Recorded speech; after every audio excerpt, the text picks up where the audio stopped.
la segunda unidad de pensamiento de toda esta sección del capítulo 2, que comprende 18 versículos, y lo dividimos en 3 secciones.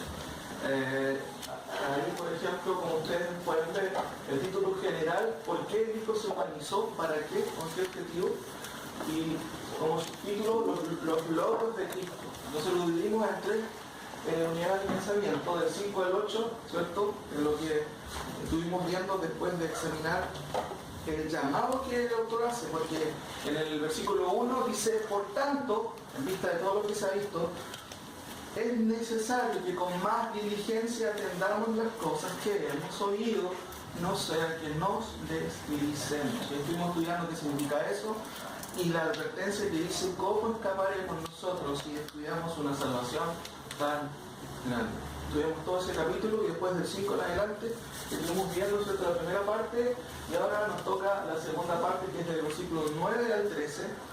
Y tenemos la tercera, que es del 14 hasta el 18, que son unidades de pensamiento donde se concentra todo un pensamiento en general, y de ahí se desprenden algunas enseñanzas. Esta mañana, ¿cierto?, nos toca la segunda parte. Como vimos en la clase anterior, ¿cierto?, tenemos a Cristo, ¿cierto?, y es lo que presenta el autor. Cristo es Dios, ¿cierto?, es de la misma sustancia del Padre. Ahí estuvimos estudiando lo que significa esto de la hipostasis, ¿cierto? Él se humaniza, muere, ¿cierto?, vive una vida perfecta, muere, pero no solamente muere, ¿cierto?, sino que también corona la ropa, ¿cierto?, resucita y aparece nuevamente y vuelve ¿a dónde? Al cielo. Y dice el autor que está a la diestra de Dios. ¿Ya? Ahora, ¿qué vino a hacer durante el tiempo que estuvo, ¿cierto?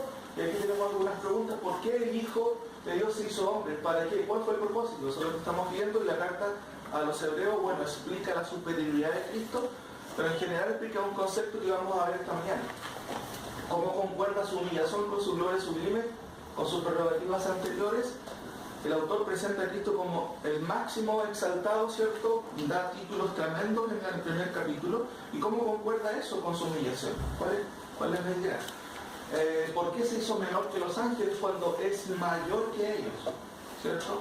¿Por qué se hizo menor? Entonces, estuvimos viendo todos esos temas, y ahora vamos a seguir respondiendo a esto.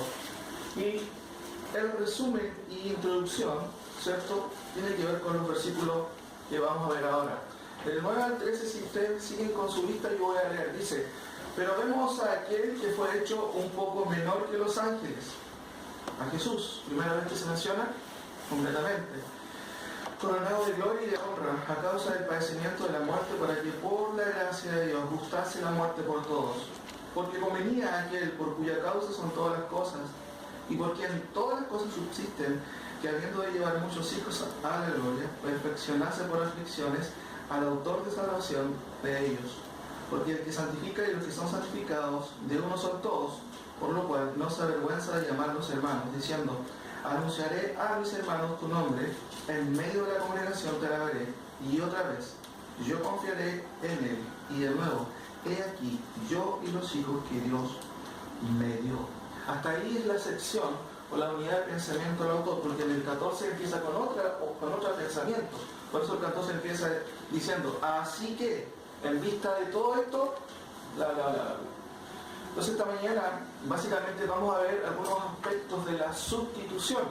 Si hay una palabra que uno tiene que grabarse entre muchas otras: sangre, superior, perfecto, es sustituto. La epístola a los hebreos nos muestra al Señor como sustituto. Generalmente en la Semana Santa, ¿cierto?, todo el mundo se recoge para recordar la cruz de Cristo. Y muchos lo ven a él como un ejemplo a seguir. Y se animan entre otros y dicen: sigamos este ejemplo, mira cómo está Cristo sufriendo ahí. Pero hermanos, Cristo no fue un ejemplo para nosotros. Él fue un sustituto. No fue un modelo a seguir de moral. Oh, qué bueno, portémonos bien, miren, está Cristo ahí. No, él fue un sustituto. Si una de las cosas que debemos quedar claro es que él es nuestro sustituto. Significa que él murió en el lugar que yo debía haber muerto, en el lugar suyo. ¿Entendemos el concepto? Y de hecho la epístola muestra a Cristo el hilo rojo es la superioridad de Cristo por sobre los ángeles, sobre Moisés, sobre todos, para que los judíos que estaban dudando de abandonar a este Cristo pensaran y dijeran, wow, ¿cómo es posible que estemos abandonando a este Cristo? Porque ese era el peligro de los judíos. Por eso que, resumen la introducción, pero todavía no vemos, dice el versículo 8, ¿se acuerdan que vimos en el 8? Hablando un poquito el autor de Hebreos del hombre, dice, porque no sujetó a los ángeles el mundo venidero, estoy leyendo 2.5, del cual estamos hablando, pero alguien testificó en cierto lugar diciendo, ¿qué es el hombre para que te acuerdes de él? O el hijo del hombre para que le visites. Existe un poco menor que los ángeles, lo coronaste de gloria y de honra y lo pusiste sobre todas las obras de tus manos. Todo lo sujetaste bajo sus pies. Porque en cuanto lo sujetó todas las cosas, nada porque no sea sujeto a él. Pero todavía no vemos que todas las cosas le sean sujetas. Aquí vemos que, por un lado, vemos al hombre hecho a la imagen de Dios, ¿cierto? Y cómo Dios lo hizo desde el principio. Claramente vemos, por un lado, el aspecto de gloria del hombre, si se puede decir, un poco menos que los ángeles. Dios lo coronó de gloria y lo puso sobre todas las obras de sus manos. Pero el pecado, ¿cierto?, original, entró y dejó todas las cosas en otra condición. Por eso que el autor dice, todo lo dejaste bajo tus pies. ¿Cuándo? Bueno, eso fue con Adán, pero eso se perdió, todo por causa del pecado. Por eso que el autor dice, pero todavía no vemos que todas las cosas le sean sujetas. ¿A quién? Al hombre, ¿cierto? Sabemos que Cristo es el que va a gobernar, ¿cierto?, en el reino milenial, pero también juntamente con los creyentes, ¿cierto?, los cristianos, los hijos de Dios. Por eso que el autor dice, pero todavía no vemos. Pero el 9, ¿cómo empieza diciendo? En su Biblia, hay algo que no vemos, pero hay algo que sí vemos. ¿Y a quién nos remite el autor? A Cristo, fíjense. Pero vemos a aquel que fue hecho un poco menor que los ángeles, a Jesús. Entonces aquí sí pueden observar, pero todavía no vemos, pero vemos algo. Al presente es Cristo. Entonces, pero todavía no vemos es lo que tendremos a futuro, ¿cierto? Es lo que a través de Cristo se nos promete. Pero vemos a aquel, ¿nos remite a qué? ¿Cuándo? Ahora. ¿Cierto? Ahora, ¿qué es lo que tenemos ahora? Y eso el autor va a explicar ahora. Después de explicar, por un lado, ¿cierto?, el clímax del hombre, ¿cierto?, cómo fue creado, ¿cierto? Implícitamente nos muestra que obviamente no hay nada sujeto a él porque el pecado lo arruinó todo. Pero tenemos algo ahora presente y vemos claramente. Entonces tenemos aquí 3 aspectos que vamos a ver de la sustitución. 3 aspectos de la sustitución, ¿cierto?, que están divididos en el versículo 9, el versículo 10 y el versículo 11. Primero entonces lo que tenemos, ¿cierto? Ahí está lo que tenemos. Como dice el versículo 9, pero vemos a aquel que fue hecho un poco menor que los ángeles, a Jesús coronado de gloria y de honra a causa del padecimiento de la muerte, para que por la gracia de Dios gustase la muerte por todos. ¿Qué tenemos? Tenemos a Cristo, a Jesús. Y de eso el autor menciona anteriormente, implícitamente habla del Hijo, y aquí concretamente menciona su nombre. Dice el texto, pero vemos a aquel que fue hecho un poco menor que los ángeles, a Jesús. No podemos, ¿cierto?, perdernos. Los autores originales, los lectores originales no podían perderse, se trataba de Jesús. Y sí, este texto nos habla de la sustitución, como les dije, la sustitución. Y eso es lo que está hablando el texto. Hebreos 1.3, fíjense cómo empieza el capítulo 3, el versículo 3, hablando justamente de la sustitución. Muchas cosas habla del primer capítulo, como lo hemos visto, el autor presenta a este Cristo. Dice que antiguamente nos habló a través de los profetas, de muchas maneras, pero en nuestros postreros días, desde Cristo en adelante son los postreros días, nosotros estamos viviendo los postreros días, nos ha hablado, y literalmente como estuvimos estudiando, nos habló de manera definitiva, plena, total, a través del Hijo. Y ahí viene la presentación del Hijo, a quien constituyó heredero de todo, ¿cierto? Por quien asimismo hizo el universo, ¿cierto? el cual es el resplandor de su gloria y la imagen misma de su sustancia, y quien sustenta todas las cosas por la palabra de su poder, habiendo efectuado la purificación de nuestros pecados. Aquí vemos a Cristo como sustituto. El autor no dice hizo expiación por no sé quién. Dice habiendo efectuado la purificación por nuestros pecados, pero también añade por medio de sí mismo. Antiguamente, ¿cómo se expiaban los pecados? A través de sustitutos. ¿Se acuerdan en el Antiguo Testamento? ¿Cómo? A través de los sacrificios. Alguien tenía que pagar, como se dice en el buen chileno, el pato. ¿Y quién le hacía? Los animales. También había ciertas restricciones, ciertas pautas. No tenía que ser un animal con defectos, tenía que ser un animal limpio, puro. Y simbólicamente la persona ponía sus manos sobre el cordero, ¿cierto?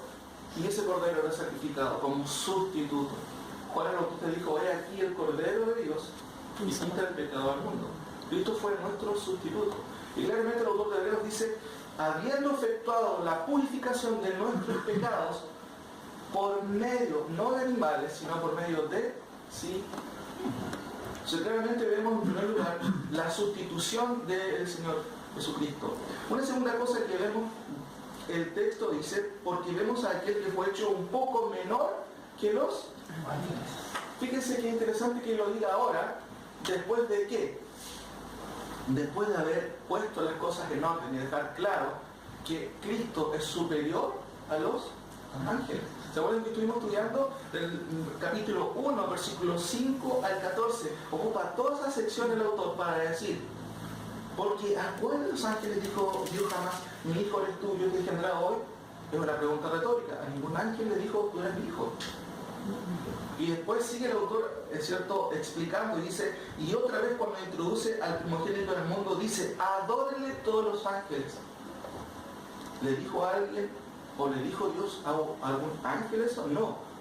Entonces está exponiendo y diciendo: a ver, dejemos las cosas claras. Especialmente porque está hablando a judíos, que los judíos tenían toda una doctrina en cuanto a los ángeles. ¿Se acuerdan que estuvimos viendo un poco algunas cosas acerca de ellos? Tenían toda una doctrina e ideas de los ángeles. Pero el autor de Hebreos aquí quiere dejar claro: Cristo es superior. De hecho, en el versículo 8 hay un clima que dice: más del Hijo dice, tu trono, oh Dios. El Hijo, ¿cierto?, llega a estar en la misma posición del Padre, en la condición de su divinidad. Ahora, acá cuando dice: pero vemos a aquel que fue hecho un poco menor que los ángeles, se refiere a su condición de humanización. Y eso el texto original dice: por un poco de tiempo. No solamente hecho menor, ¿cierto?, un poco menor que los ángeles en su condición humana, a eso se refiere, añade por un poco de tiempo. Pastor, es súper importante, digamos, considerar lo que usted está enseñando, porque hay muchas personas que toman textos aislados de la Biblia para asegurar una verdad. Nosotros sabemos que la Biblia es un todo de verdad. Entonces, si nosotros tomáramos el versículo 9, podríamos decir que Jesús es menor que los ángeles, claro, así de simple. Pero viendo el contexto y la explicación y la enseñanza que da usted, se debe exclusivamente a de que Él se rebajó, como dice Filipenses, se humilló a tal punto, ¿no es cierto?, que se hizo igual al hombre. Exacto. Claramente el autor, bien dice este hermano Juan, si uno toma para que así nomás fuera de contexto siempre va a llegar a la enseñanza de esta forma. Por eso que el autor se asegura antes, ¿cierto?, de exponer y dejar claro: Cristo es superior a los ángeles, porque Cristo es Dios. Pero acá, en su condición humana, dice: pero vemos a aquel que fue hecho un poco menor que los ángeles, y en el texto griego dice: por un poco de tiempo, ¿cierto?, coronado de gloria y de honra. Otra vez vuelve arriba, ¿cierto?, hecho menor que los ángeles, pero el autor se asegura y va a decir: coronado de qué, de gloria y de honra, a causa, y aquí viene la causa, a causa del padecimiento de la muerte, para que, mire, por la gracia de Dios gustase la muerte por todos. Una de las frases más importantes aquí es la gracia de Dios. Esa es la causa de por qué Cristo se humaniza y por la causa de por qué Cristo viene en lugar como sustituto, como vicario nuestro, motivado, movido por la gracia de Dios. Por eso el autor dice, porque o para que por la gracia de Dios gustase la muerte por todos. Hermanos, la gracia es del comienzo hasta el final de nuestra salvación. No hay nada que nosotros podamos aportar a nuestra salvación. La Biblia dice, porque por gracia soy salvos por medio de la fe. Y esto, ¿cierto? Y esto, ese pronombre ahí, y esto sí incluye todo. La salvación, la fe que tú tienes, la gracia, todo va a incluir. Y esto es don de Dios, es una gracia de Dios. Ahora, hay algo interesante en el texto cuando dice lo siguiente. Para que por la gracia de Dios gustase la muerte por todos. ¿Ese todos está en plural o en singular? Plural. Plural. El original está en singular. ¿Cómo se debería leer entonces? Para que gustase la muerte por todo. Un poco raro, ¿cierto? ¿A qué se refiere? Pues si le colocamos en la S por todos, parece que se refiere a personas. El original está en singular. Para que gustase la muerte por todo. Hermano, ¿y eso cuál es la idea del autor? ¿En qué está pensando cuando usa el singular? Recuerden que la tierra, todo el mundo quedó sujeto a qué cosa? Según Romanos. Abba, mi, ra. La creación misma, dice, será, ¿cierto?, libertada a la libertad de los hijos de Dios, porque la tierra aún gime, dice el Romano, ¿cierto?, esperando la redención. ¿De quién? De los hijos de Dios. La tierra quedó maldecida por causa del pecado. Entonces esta referencia del autor de Hebreos no solamente se refiere a personas, sino que le gustó la muerte por todo, porque a través de su muerte viene todo un proceso, digámoslo así, de santificación o de purificación, empezando obviamente por nosotros, por sus hijos. Pero recuerden que hasta la tierra va a ser rey, no va. Si le sacamos nada, le escribimos salvemos las ballenas, ¿cierto? Y todas esas cosas. Porque al final la tierra cada vez va a ir. Moralmente estamos viendo cómo está yendo en picada hacia abajo. Pero también el hecho de que vivamos este tipo de clima es bien extraño, ¿o no? Porque esto no ocurría hace 10 años atrás.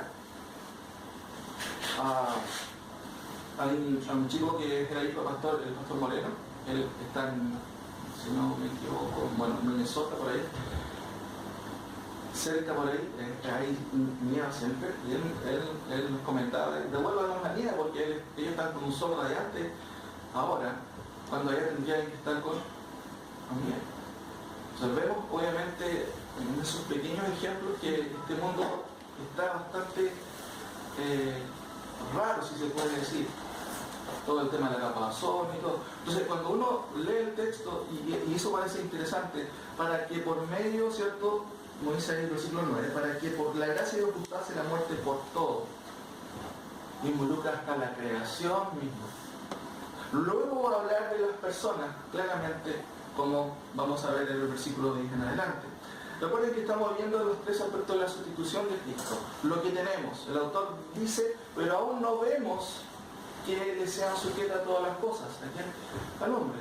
Pero vemos algo, a aquel, ¿cierto?, dice el autor, que fue hecho un poco menor que los ángeles por un poco de tiempo, coronado de gloria, ¿cierto?, y de honra a causa del padecimiento de la muerte, para que por la gracia de Dios gustase la muerte por todos.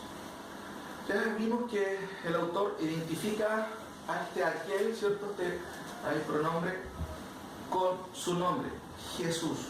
2 Corintios 5:21. ¿Cómo dice 2 Corintios 5:21? Al que no conoció pecado, por nosotros lo hizo pecado, para que nosotros fuésemos hechos justicia delante de Él. Cristo fue sin pecado, fue perfecto y de una vida perfecta. por la misma causa logró un objetivo perfecto en la cruz, que es, como dice el autor de Hebreos más adelante, logró eterna redención para los santificados. Entonces, si nosotros podemos enumerar lo que tenemos en Cristo, bueno, podemos recordar todo lo que hemos visto, hasta ahora podemos decir que tenemos a un sustituto, ¿cierto?, claramente efectivo. Su nombre es Jesús. Y eso es lo que el autor quiere recalcar. Ya dijimos, un poco menor que los ángeles, en su condición de hombre, simplemente. En su condición de hombre, en su condición de sustituto. Ahora, si vamos y me acompaña un poquito a Hebreos 8, ¿cierto? Unos versículos más adelante, unas páginas más adelante, Cristo sufrió por nuestros pecados, pero no solamente sufrió, sino que murió por nuestros pecados. Hay ciertas teorías de la expiación, ¿cierto?, en donde se hace un énfasis al padecimiento simplemente de Cristo. Como yo les decía, miren a Cristo sufriendo en la cruz, portémonos bien, ya, pónganse las pilas, portémonos bien. Entonces, el enfoque, ¿cierto?, me parece que fue Anselmo, uno de los teólogos católicos en la Edad Media, ¿cierto?, que propuso esta teoría de la expiación del ejemplo de Cristo. No, Cristo no es un ejemplo, es un sustituto. No es un ejemplo a seguir, oh, qué bueno, comportémonos bien. No, mis queridos hermanos, él es un sustituto. No es un ejemplo. Fíjense un poquito en algunos versículos, aquí en el versículo 8, capítulo 8, dice, ahora bien, dice el autor, el punto principal de lo que venimos diciendo es que tenemos tal sumo sacerdote, el cual se sentó a la diestra del trono de la majestad de los cielos. Fíjense cómo presenta el autor a Cristo como sumo sacerdote. En este caso es un representante de. Recuerden que el sacerdote era el que representaba, el que mediaba entre el pueblo, ¿cierto?, y Dios. Ministro del santuario y de aquel verdadero tabernáculo que levantó el Señor y no el hombre. Porque todo sumo sacerdote está constituido para presentar ofrendas y sacrificios, por lo cual es necesario que también éste tenga algo que ofrecer. Así que, si estuviese sobre la tierra, ni siquiera sería sacerdote, habiendo aún sacerdotes que presenten las ofrendas según la ley, los cuales sirven a lo que es figura y sombra de las cosas celestiales, como se le advirtió a Moisés cuando iba a erigir el tabernáculo, diciendo, mira, haz todas las cosas conforme al modelo que se te ha mostrado en el monte. Pero ahora, dice el autor, ¿cierto?, tanto mejor ministro es el suyo, de Cristo, cuanto es mediador de un mejor pacto establecido sobre mejores promesas. Porque si aquel primero hubiera sido sin defecto, ciertamente no hubiera procurado lugar para el segundo. Cristo padeció por nosotros, ¿cierto?, pero también murió por nosotros. El antiguo tabernáculo, ¿cierto?, de ofrenda, de sacrificio, era una sombra. ¿Qué es lo real? Lo real es Cristo. Cristo es lo real. Por eso que el autor dice, ahora tenemos, ¿cierto?, un mejor pacto, porque tiene mejores promesas, dice también en otra parte, y mejor resultado, por supuesto. Por eso que el autor dice claramente en el versículo 9, si volvemos al 9, pero vemos a aquel que fue hecho un poco menor que los ángeles, porque se humanizó como representante de nosotros, como decía el hermano Carmen delante, ¿cierto?, haciéndose hombre, como dice Filipenses también, a Jesús coronado de gloria y de honra a causa del padecimiento de la muerte, para que por la gracia ellos gustase la muerte por todo, o por todos también, como vamos a ver ahora en el versículo 10, pero aquí es por todo. Un sustituto entonces suficiente para todos. La segunda cosa que vemos también, ¿cierto?, es Hebreos 2:10. Lo que tenemos, que sería ahora lo que nos convenía. El autor dice, fíjense cómo empieza el versículo, porque convenía a aquel por cuya causa son todas las cosas y por quien todas las cosas subsisten, que habiendo de llevar muchos hijos a la gloria, perfeccionarse por aflicciones al autor de la salvación de ellos. Fíjense que aquí ya la cosa no es impersonal, ya está dirigiéndose claramente a un grupo de personas. Vamos a Romanos, por favor, solamente un ejemplo, Romanos 11, hay un versículo que nos introduce un poquito a esta peculiar forma de mencionar los beneficiarios de esta muerte de Cristo. Romanos 11, ¿cierto?, es uno de los capítulos en donde el autor está hablando también de la situación de Israel, del capítulo 9 en adelante. Le explica un poco acerca de qué pasa con Israel, qué pasa con ellos. ¿Quedan aislados, quedan ausentes de las bendiciones de Dios? Fíjense lo que dice el versículo 25 en adelante. El apóstol Pablo quizás aquí nos puede ayudar un poquito a entender algunas cosas que vamos a ver. Dice: porque no quiero, hermanos, que ignoréis este misterio, para que no seáis arrogantes en cuanto a vosotros mismos, que ha acontecido a Israel. La carta a los romanos está escrita esencialmente a creyentes, pero había creyentes judíos como creyentes gentiles. Y aquí el autor se dirige a los creyentes gentiles para que ellos no se exalten sobremanera y digan: oh, Israel, no, Israel ya pasó. Y el autor está diciendo claramente: porque no quiero, hermanos, que ignoréis este misterio, para que no seáis arrogantes en cuanto a vosotros mismos, que ha acontecido a Israel endurecimiento en parte, hasta que haya entrado la plenitud de los gentiles, y luego todo Israel será salvo. Como está escrito: vendrá de Sion el libertador, que apartará de Jacob la impiedad, y este será mi pacto con ellos, cuando yo quite sus pecados. Está hablando qué pasó con Israel. ¿Terminó Israel?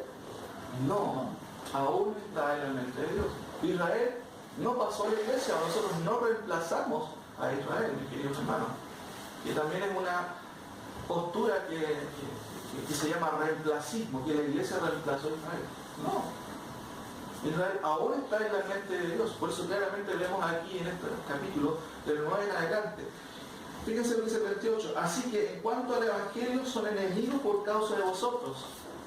Por causa del Evangelio, fíjense, porque el Evangelio abrió las puertas hacia quién, hacia quienes, ¿cierto?, los judíos pensaron que nunca merecían esta salvación, los gentiles. Por eso es que son enemigos, el autor lo está diciendo. Así que en cuanto al Evangelio, son enemigos por causa de vosotros, pero en cuanto a la elección, son amados por causa de los padres. ¿Por qué? Porque irrevocables son, ¿qué cosa? Los dones y el llamamiento de Dios. Irrevocable, ¿qué significa irrevocable? Sin vuelta atrás. Que no hay, muy bien, no hay vuelta atrás. Dios llamó a Israel, ¿cierto?, específicamente al remanente de Israel, para salvarlo. Y eso no va a quedar así, no se va a anular, va a cumplirle su promesa. Pues como vosotros también en otro tiempo erais desobedientes a Dios, pero ahora habéis alcanzado misericordia por la desobediencia de ellos. ¿De quiénes? De los israelitas. Ustedes alcanzaron misericordia por la desobediencia de ellos. Así también estos ahora han sido desobedientes, para que por la misericordia concedida a vosotros, ellos también alcancen misericordia. ¿Quiénes van a alcanzar misericordia aquí? Los israelitas. Porque Dios sujetó a todos en desobediencia para tener misericordia ¿de quién? De todos. ¿Quiénes son todos en el contexto? Del que acabamos de leer. ¿Quiénes son todos? Israel, No. los gentiles. Recuerden que él está hablando acerca de qué pasó con Israel. ¿Dios abandonó a Israel? No lo parece de ninguna manera, ¿cierto? No, para nada. Dios no se ha olvidado de ellos. Pero a causa de la desobediencia de ellos, ustedes obtuvieron salvación. Pero ahora, a causa también de Cristo, ellos también van a alcanzar salvación. Y fíjense, leo de nuevo. Así también estos, los israelitas, ahora han sido desobedientes, para que por la misericordia concedida a vosotros, ellos también alcancen misericordia. Porque Dios sujetó a todos en desobediencia. ¿Cuántos pecaron? Todos. Todos, ¿cierto? Para tener misericordia ¿de quién? De todos. De todos. En el contexto está hablando de judíos y Gentiles. esos son todos. Volvamos a Hebreos, por favor, que nos ayuda un poco a entender la segunda parte. Porque nos convenía, ¿cierto? La primera parte ya vimos lo que tenemos, tres aspectos de la sustitución. Tenemos a Cristo con nosotros. No necesitamos más. El autor de Hebreos le está diciendo a los destinatarios: tienen a Cristo, no tienen que mirar para otro lado, no tienen que volver hacia atrás. Recuerden que los judíos estaban dudando de este Mesías, estaban dudando de si Cristo realmente era el enviado de Dios. Y el autor dice, no se equivoquen, no se equivoquen, tenemos a Cristo. Más encima, nos convenía ante Cristo. Porque convenía a aquel por cuya causa todas las cosas y por quien todas las cosas subsisten, que habiendo de llevar muchos hijos a la gloria, perfeccionase por aflicciones al autor de la salvación, fíjense, de ellos. Aquí se recalca, ¿cierto? El sacrificio de Cristo no fue para el que quiera, está enfocado en personas. La salvación de ellos. Hay otra versión que dice, quizás un poco más clara, dice lo siguiente: todas las cosas existen para Dios y por la acción de Dios que quiere que todos sus hijos tengan parte en su gloria. Por eso, Dios, por medio del sufrimiento, tenía que hacer perfecto a Jesucristo el Salvador de ellos. Otra versión dice lo mismo del versículo 10. Convenía en verdad que aquel por quien es todo y para quien es todo llevara a muchos hijos a la gloria, perfeccionando mediante el sufrimiento al que iba a guiarlos a la salvación. Dos cosas dice en primer lugar el texto. Cristo, ¿cierto?, nos convenía porque Él es la causa de todas las cosas y es el sustentador de todas las cosas. Pero también, queridos hermanos, nos convenía un representante que fuera legal, que se humanizara, que fuera hombre, tal cual nosotros. Por eso que Él pudo hacer y pudo representarnos en la cruz. En esta condición Él fue, en primer lugar, un sustituto superior. Fíjense cómo dice Hebreos 9:12. Volvamos otra vez a algunos versículos. En esta condición Él fue un sustituto superior. Hebreos 9:12 dice lo siguiente: y no por sangre de machos cabríos ni de becerros, sino por su propia sangre, ¿cierto? Entró, ¿cuántas veces? Una vez. Una vez y para siempre, habiendo obtenido, ¿qué tipo de redención? Eterna redención. Todos los domingos en la misa se sacrifica una y otra vez a Cristo. Una y otra vez a Cristo. Pero claramente el texto aquí nos dice que Él, no por sangre de animales, sino por su propia sangre, ¿cierto?, entró una vez y para siempre en el lugar santísimo, habiendo obtenido eterna redención. Por eso, en su condición, mis queridos hermanos, Él fue un sustituto superior. Porque no tenía que hacer como los sacerdotes, que todos los días, todos los años, una y otra vez. Por eso que el autor recalca, y aquí ya lo va diciendo por segunda, tercera vez casi ya, que Él se sentó en la diestra de Dios. Lo que no podían hacer los sacerdotes, que era sentarse. ¿Pero qué Él hizo? Él se sentó. Y eso demuestra que Él había concluido su trabajo de manera perfecta. En esta condición entonces Él fue un sustituto superior, pero también fue un sustituto probado y aprobado por Dios. Recordemos que Jesús fue sin pecado. El versículo de 1 Pedro 3:18 dice que Él fue justo. 1 Pedro 3:18, leamos ahí por favor. Solamente 3 versículos. 1 Pedro 3:18.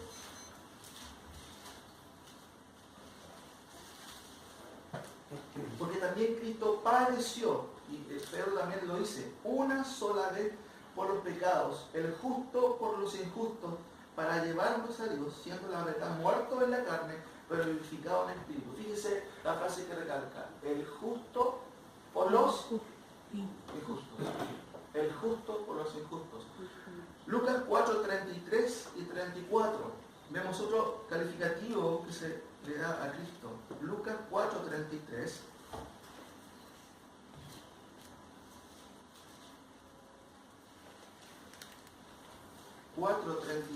y 34.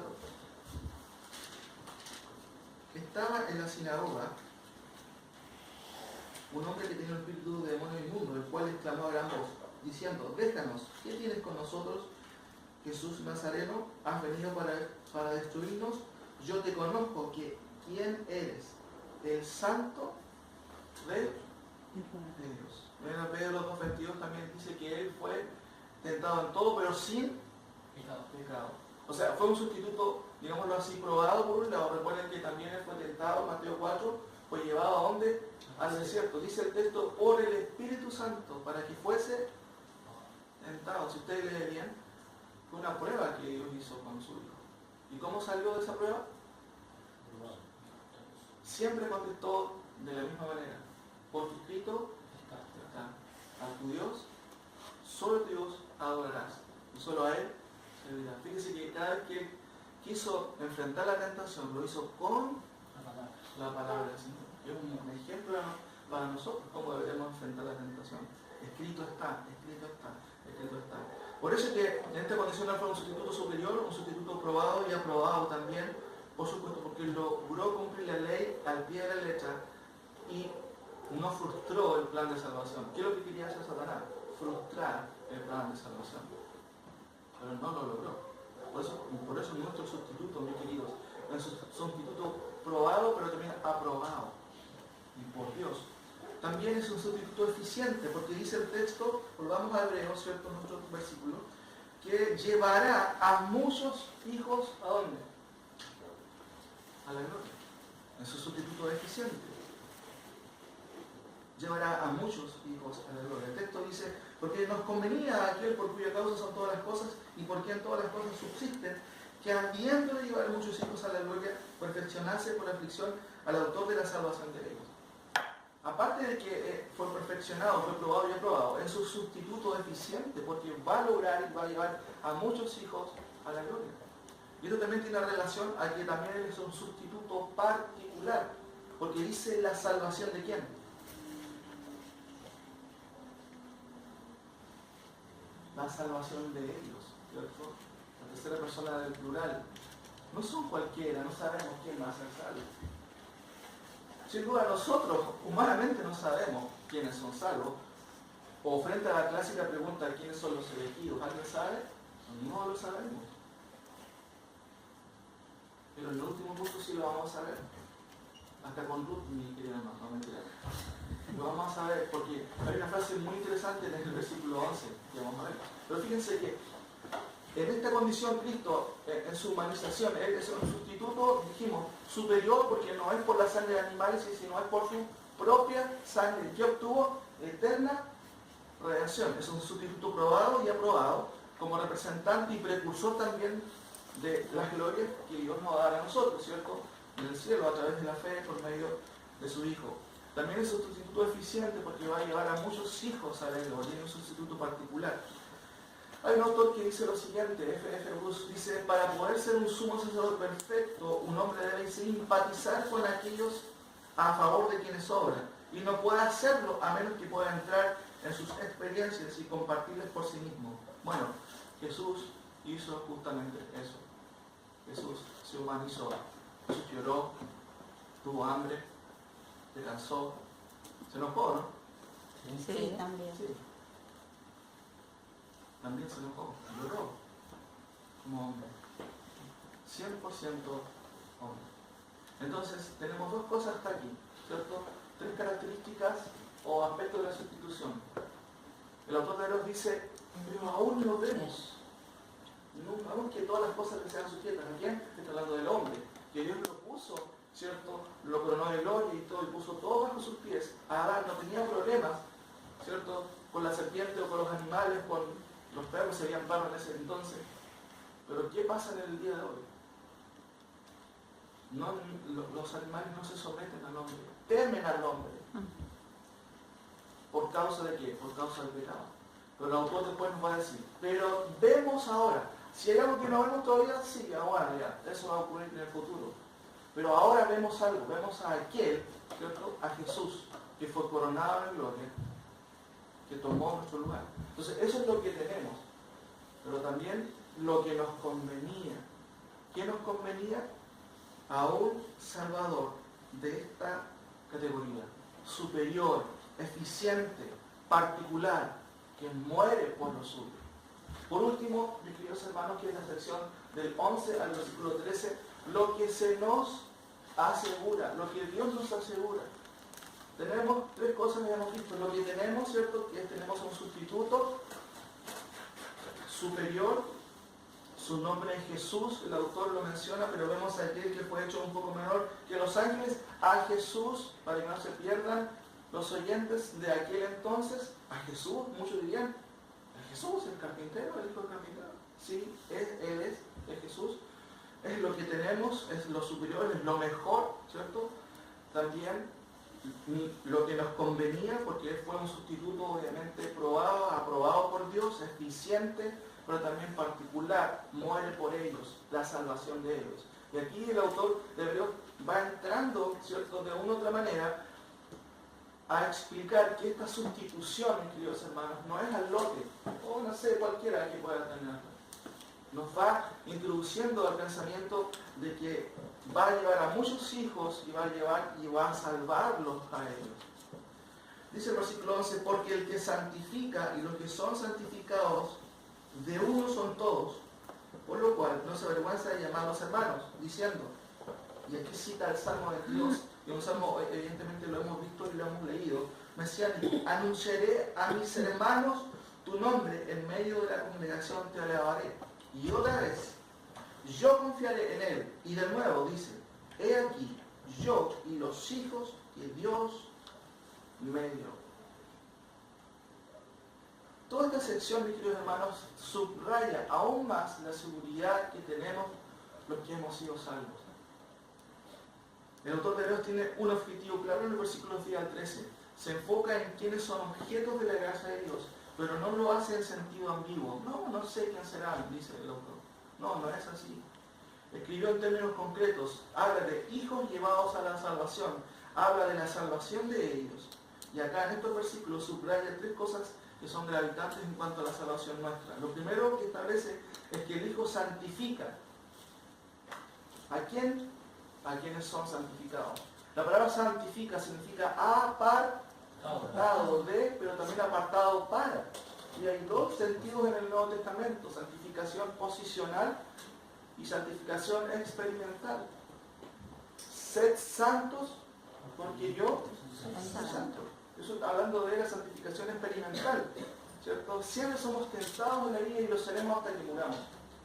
Por eso la orden de Dios y la que debemos obedecer es no jugar con el pecado, sino ¿cuál es el consejo que da Santiago, ¿cierto?, en cuanto a la tentación?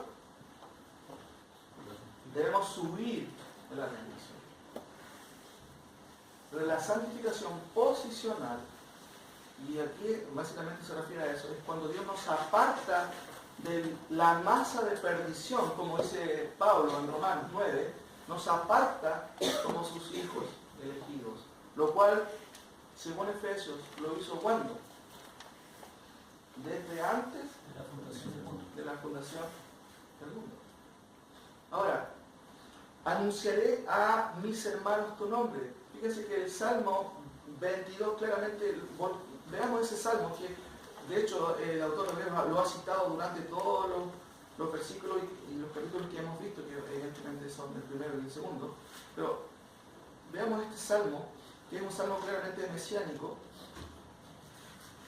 en donde Jesús expresa, ¿cierto?, o el salmista expresa lo que Cristo, ¿cierto?, también se adjudica a él mismo. Por ejemplo, en el versículo 1 del Salmo dice, Dios mío, ¿por qué me has desamparado? ¿Quién dijo eso? Jesucristo, ¿cierto? Pero tú eres santo, dice el versículo 3, tú habitas entre las alabanzas de Israel. En ti esperaron nuestros padres, esperaron y tú los libraste, clamaron a ti y fueron librados. Confiaron en ti y no fueron avergonzados. Mas yo soy gusano y no hombre, oprobio de los hombres y despreciado del pueblo. Todos los que me ven me escarnecen, me estiran la boca, menean la cabeza diciendo, se encomendó a Jehová, líbrele él, sálvele, puesto que en él se complacía. Bueno, esto sucedió literalmente en la cruz.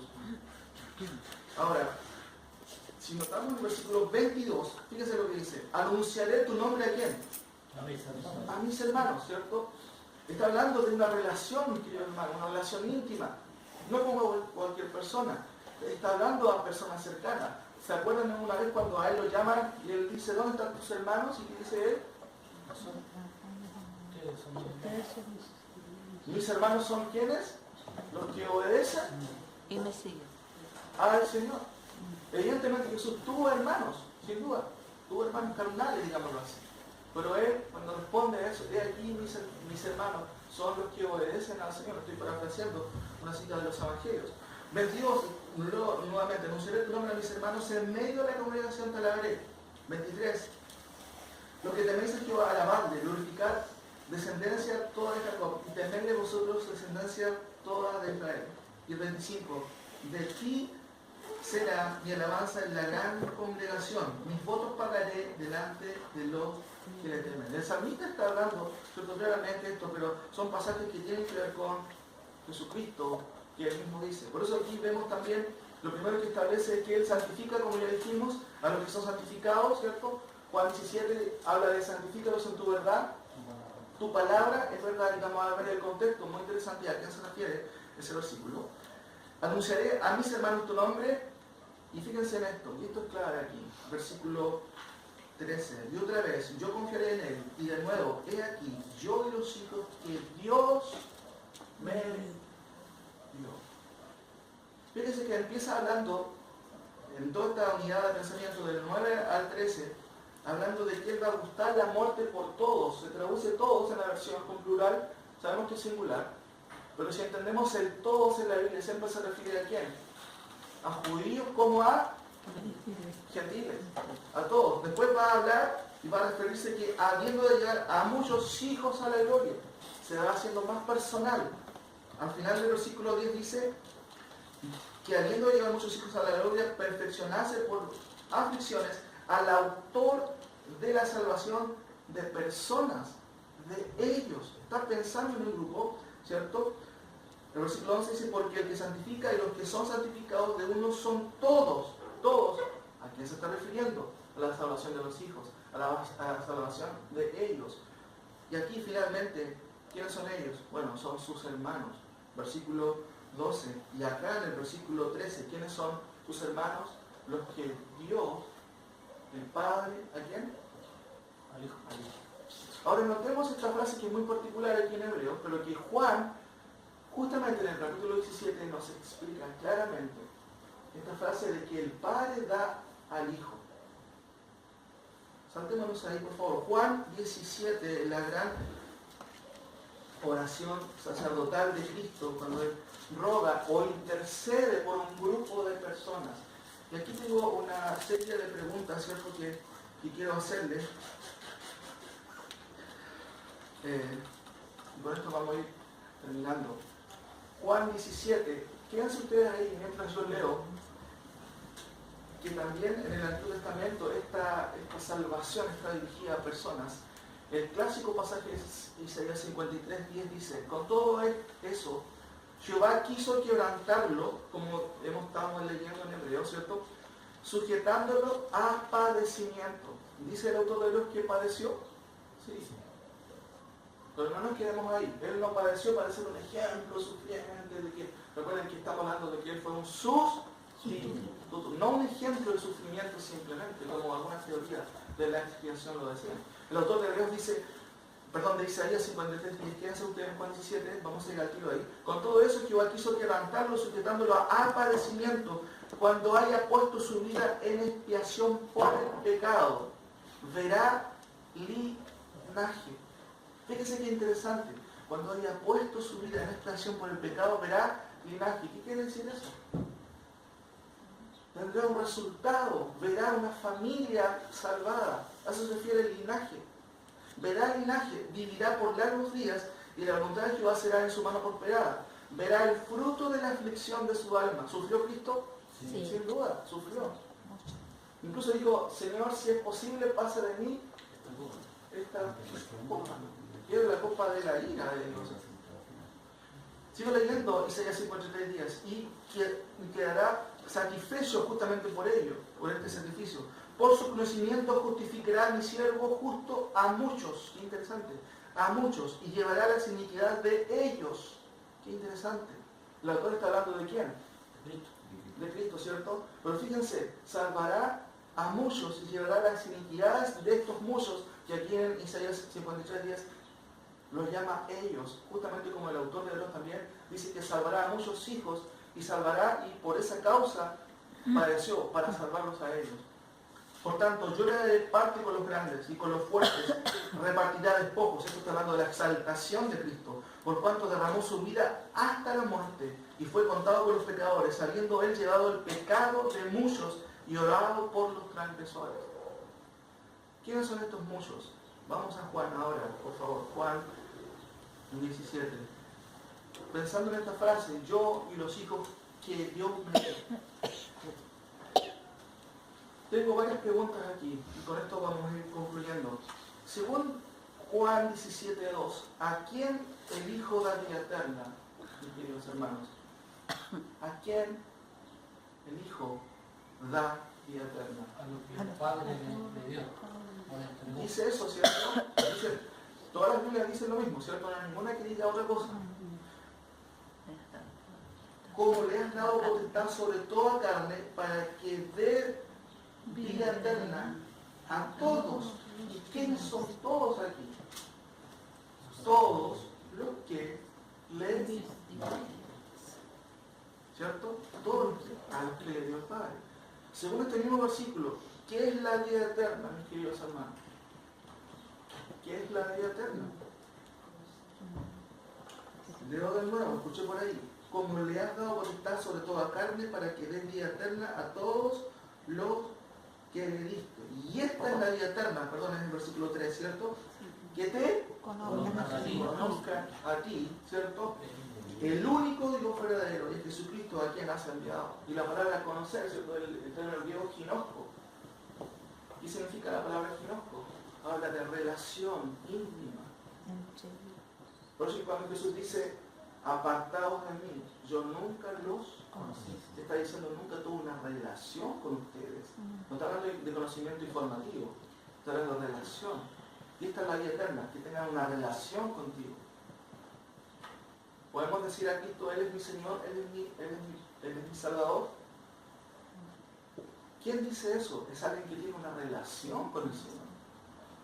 Uno puede decir Padre Celestial con toda fluidez, sin problema. Simplemente podemos hacerlo porque tenemos una relación con Él. Según capítulo 17, versículo 6, mis queridos hermanos, ¿a quién se manifestó el Hijo? Según el versículo 6. A los hombres que del mundo. Pero no solamente a los hombres. A los que el Padre le dio. Vuelvo a recalcar. He manifestado tu nombre a los hombres que del mundo me diste. ¿Se manifestó a todos?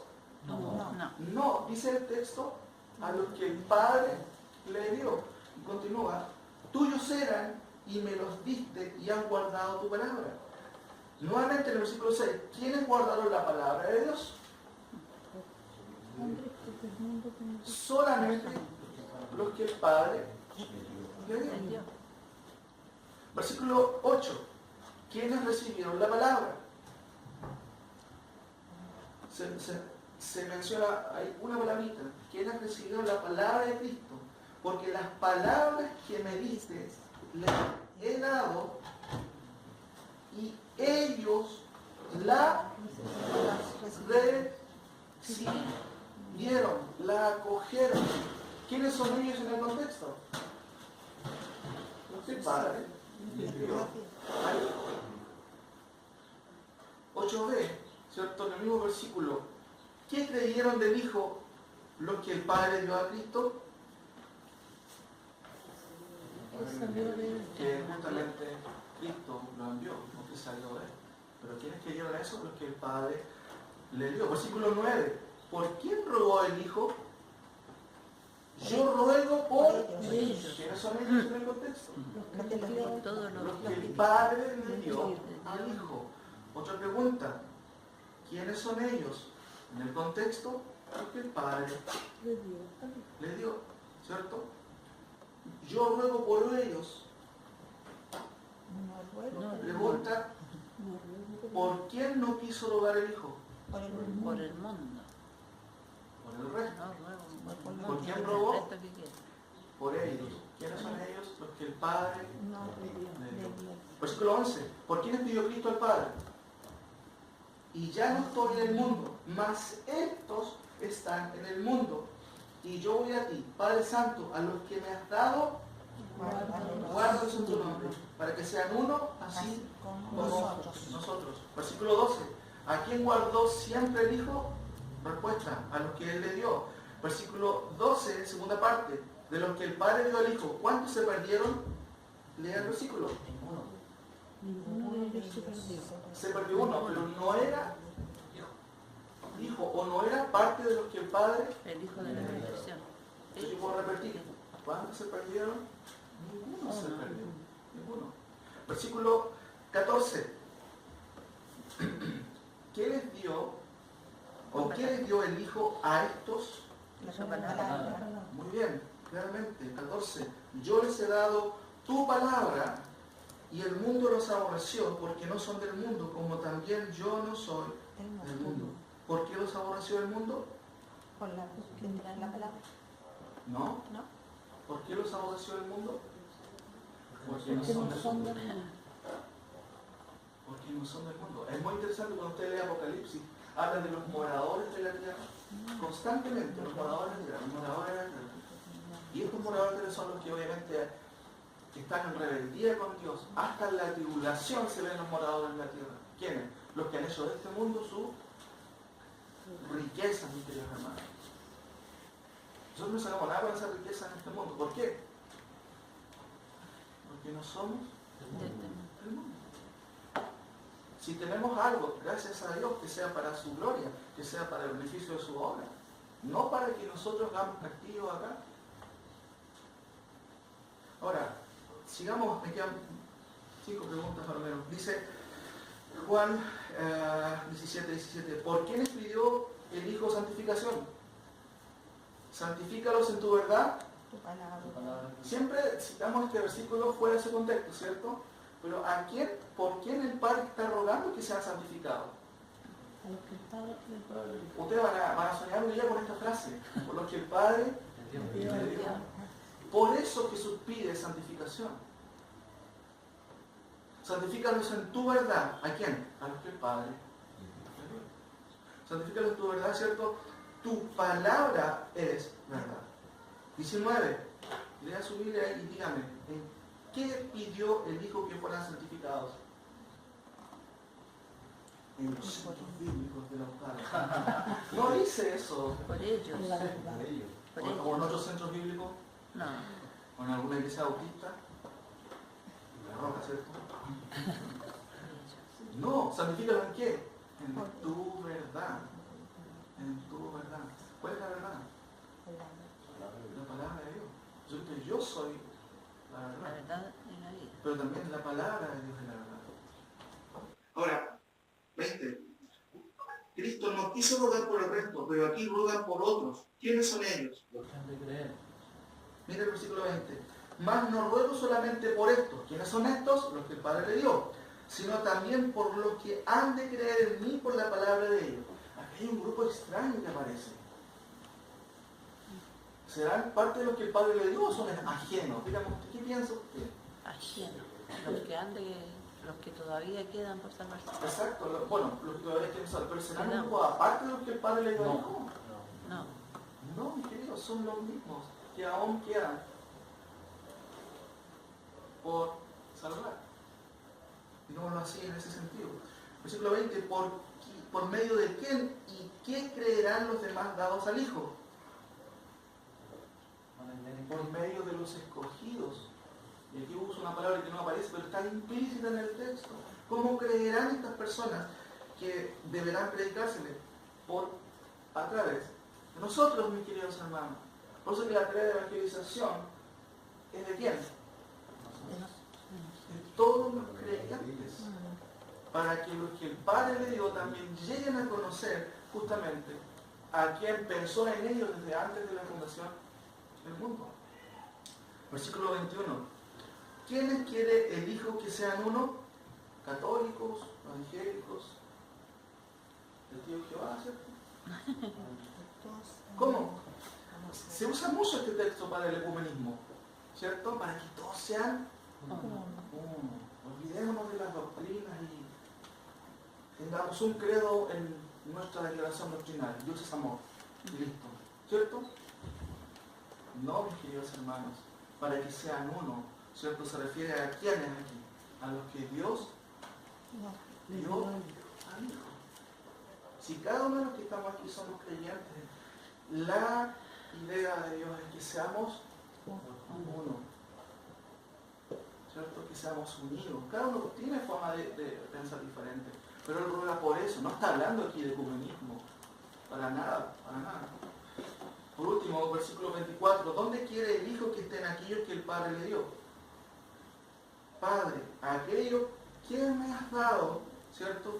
Quiero que donde yo estoy también ellos estén conmigo. ¿A dónde quiere que estén? En la Con Él, gloria. ¿cierto? Con Él. En su presencia, en su gloria. Y finalmente, ¿a quién más el Hijo dará a conocer al Padre? Según el versículo 26. Y les he dado a conocer tu nombre y lo daré a conocer aún para que el amor con que me has amado esté en ellos y yo en ellos.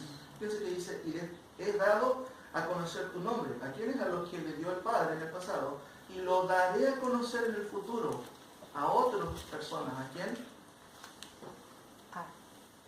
Justamente a los mismos que el Padre le dio.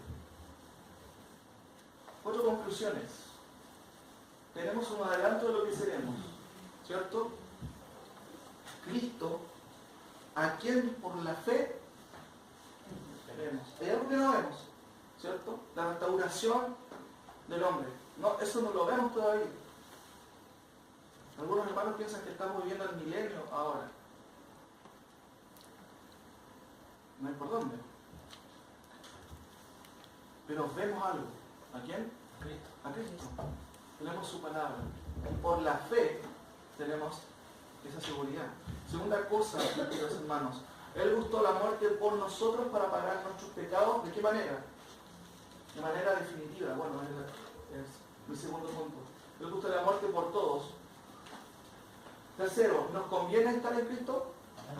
Amén. Pero aquí deberíamos decirlo como declaración. Nos conviene. El autor dice, porque nos convenía a aquel por cuya causa son todas las cosas. Nos convenía. Y nos conviene, por supuesto. Cuarto, Cristo murió por todos. ¿Por quiénes? Ese todos. Por todos los que el Padre le dio. Claramente, ¿cierto?